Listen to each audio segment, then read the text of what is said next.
여야가 남성의 유급 출산 휴가를 30일로 확대하는 내용의 법안을 발의했습니다. 낮은 출산율을 높이고 남성의 육아권을 보장한다는 취지지만 실효성에 대한 의문도 만만치 않은데요. 눈치 보지 않는 남성의 출산 휴가가 될 수 있을지 남녀고용평등법 개정안 내용 하나님의 법, 세상의 법에서 알아봅니다. 하나님의 법, 세상의 법, 이재만 변호사님 나오셨습니다. 자, 변호사님 안녕하십니까? 네, 안녕하세요. 자, 우리 남성 유급 출산 휴가를 이제 더 늘리자라는 이 법이 개정됐는데 예. 내용이 어떤 건가요? 남성 그 일가족 양립에 대한 네. 법과 고용평등법에서 네네. 결국 그 휴가가 네네. 5일이었어요. 뭐 유급은 3일이었는데 네네. 그 5일을 30일로 네. 남성 그 휴가 기간을 늘리자는 것이고 네네. 또 그 늘리는 것도 6개월 내에 네. 5일씩 끊어서 이렇게 네네. 사용할 수 있도록 네. 그렇게 개정안을 국회의원들이 발의를 했죠. 네네. 그래서 그 내용을 보면 네. 그 두 가지만 보더라도 네. 5일이 30일로 유급일 경우는 3일인데 네. 이게 30일로 늘어났고 6개월간 끊어서 5일씩 사용할 수 있다. 네네. 굉장히 획기적인 그렇죠. 그런 네. 법안이죠. 현재 법원은 3일 정도는 사용할 수 있도록 되어져 있는데 네. 자, 남성들이 사용하지 않는 경우가 많죠.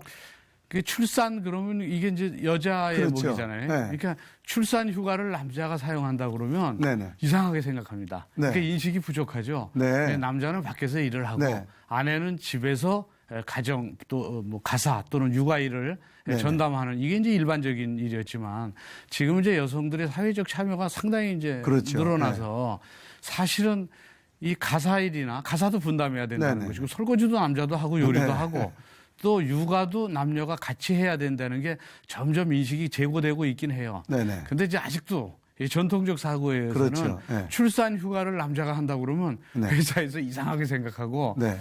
또 직원들도 그렇고 네네. 그리고 이제 실제적으로 출산 휴가를 사용한다. 아주 급해서 네네. 이러면 한 2, 3일 정도 네네. 사용하는 것이 이제 일반적이죠. 자, 법으로 분명히 이제 명시되어 있는데도 불구하고 네. 어떤 회사 눈치를 보거나 네. 또 이 출산은 아내의 몫으로 여기는 네. 그런 경우가 많죠. 예, 그게 이제 가장 전통적 시각이죠. 네네. 육아는 여성의 몫이다. 네네. 그런데 이제 그 점에 대해서 이제 인식이 조금씩 변화되고는 있지만 네네. 여전히 그래도 맞벌이 부부가 많아지긴 했어도 네네. 그래도 전업주부가 더 많죠. 네네. 예, 그렇기 때문에 만일 남자가 이제 그 출산 휴가를 쓴다 그러면 네네.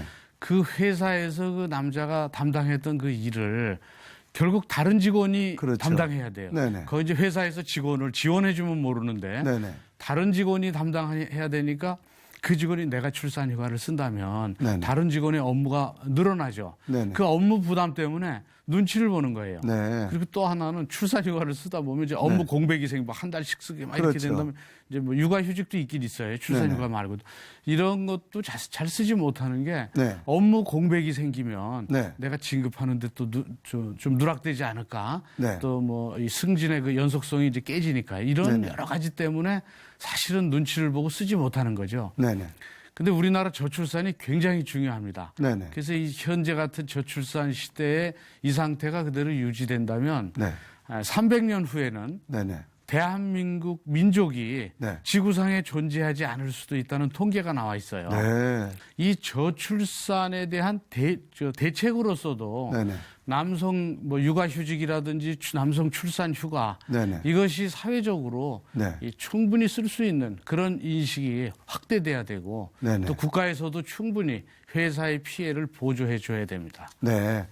자, 우리 변호사님 앞서 말씀드렸지만 이 남성 출산 휴가가 법적으로 명시돼 있죠? 그렇죠. 헌법에도 명시돼 있죠. 여성의 근로는 보호하고. 네네. 그래서 사실은 여성의 근로는 보호한다. 이런 네. 규정이 돼 있는 건 사실 이게 꼭 필요한 규정인가. 이제 여성의 근로가 잘 보호되지 않았을 때 이제 그걸 이제 명시하는 건데. 네네.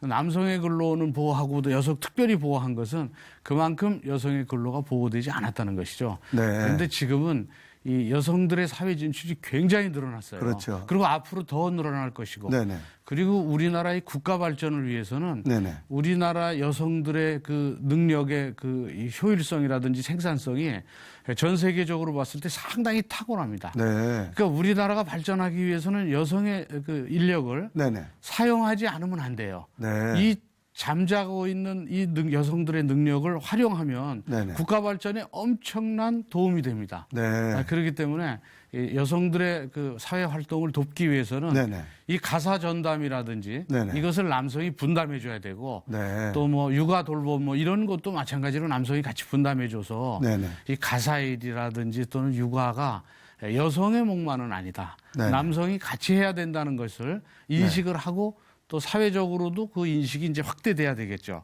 그래서 결국 미국 같은 경우에는 그 남성의 출산 휴가가 이렇게 정착화되어 있기 때문에 네. 남성이 출산 휴가나 육아 휴직을 한다고 그래서 이상하게 보지를 않아요. 네. 그건 이제 지극히 당연시하고 있으니까. 네네. 그래서 우리나라도 점차 이제 그런 식으로 가고 있는 것이고 네. 이제 이런 것 때문에 국회에서도 네네. 이번에 출산 휴가를 이 유급휴가 3일 이거를 이제 30일로 대폭 네. 확대하는 개정안이 발의된 것이죠. 이제 우리 국민들의 인식 전환도 참 많이 필요하다 생각되어지는데요. 네. 이 법과 제도로 분명히 명시되어 있지만 아까 말씀드린 대로 이 눈치 보는 것 때문에 참 많이 사용을 못한단 말이에요. 네. 자, 이번에 발의되는 이 개정안이 실효성이 과연 얼마큼 되겠느냐. 그게 참 의문됩니다. 이제 결국 실효성이 거의 이제 없는 셈이죠. 왜냐하면 네. 이 그동안 이 작은 네네. 날짜가 작은데도 5일밖에 안 되는데도 이거를 사용하는 사람이 통계적으로 봤을 때 100명 중에 한 4명이라고 그러면 네. 이게 늘어나면 더더군다나 이걸 사용하기가 30일을 쓴다라고 하면. 네, 그러니까요. 5일도 제대로 못 쓰는데. 네네네. 그 이제 못 쓰는 이유는 네. 역시 조금 전에 얘기한 것처럼 네. 인식의 부족과 네네. 또 하나는 눈치 보기 때문에 그래요. 네네. 결국 이 출산 휴가를 남자가 쓴다고 그러면 다 의아해하는 거예요. 네. 남자들어 아니 출산은 부인이 하는 거지 뭐 당신이 출산하냐고 네네. 출산 휴가를 왜 하냐. 그러니까 출산 휴가 그러면 아이를 낳은 직후에 사실은 이제 뭐 몸조리라고 그러고 뭐 산후조리를 하지 않습니까?